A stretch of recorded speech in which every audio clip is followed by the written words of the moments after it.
Welcome to this month's market update. I'm joined today by Senior Consultant at Frontier, KC Lowe. Hi there, KC. Hi, Wayne.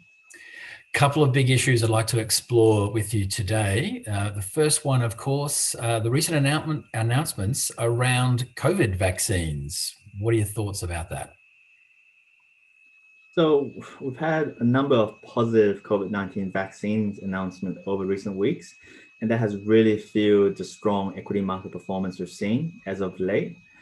So although there's a light at the end of the tunnel now, it's still important to remember that the vaccines will still take several months to get approved, mass produced, and mass distributed around the world.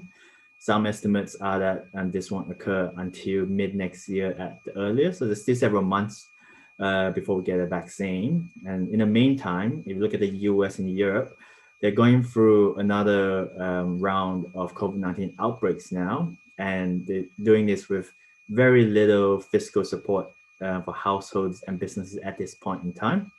So what that means is that the solvency risk for businesses and households are still very high in the interim. And most likely, economies are going to be operating below typical levels for some time yet. So yes, there is a light at the end of the tunnel with the vaccine, but there's still significant risk in the interim period as we get there. Certainly. And as those approved vaccines begin to emerge, how do you think that will impact economic recovery in different countries?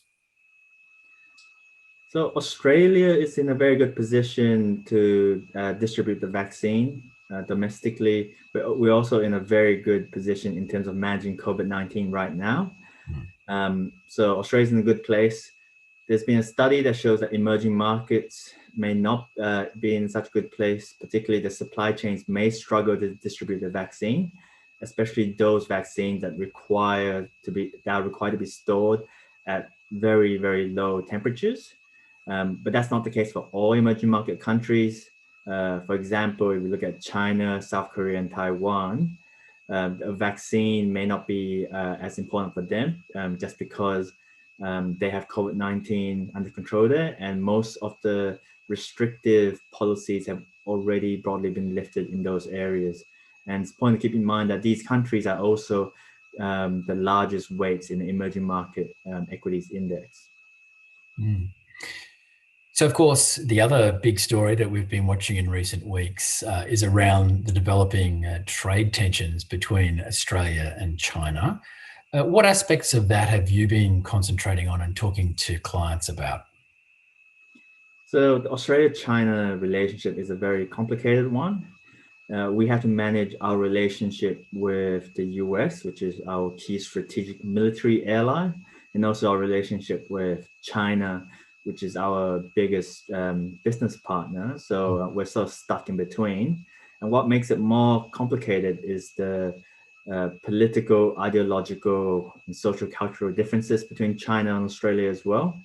But in terms of trade, the up to 200% trade tariff that's been placed on Australian wine is significant for our wine industry. But at an economic wide level, it is still quite small. So in terms of Australian wine exports, we export about 30% of that to China. But at an economic wide level, wine export is only less than 1% of our GDP, so still quite small. And it's a similar case for barley as well. But what is important for us to watch is on coal and iron ore, particularly iron ore, just because 80% of our iron ore exports go to China, and it's one of our biggest exports. But for us, we think that China is unlikely to touch iron ore just because there's no clear alternative suppliers at this point. And also because the Chinese government are heavily relying on infrastructure spending right now to help support the economic recovery, which requires a lot of steel. So, Australia is the world's largest iron ore exporter. And if you look at the second largest iron ore exporter, Brazil, they're currently facing quite a lot of supply constraints there. So to China, there isn't really much of an alternative supplier at this point. Be interesting to watch that develop, KC. This will actually be our last market update video for 2020. It's been quite a year, one to forget, but one we should all remember. Thanks for your insights this year, Casey. And thanks to you as well for viewing this update and the others we've brought to you. We look forward to coming to you again in 2021.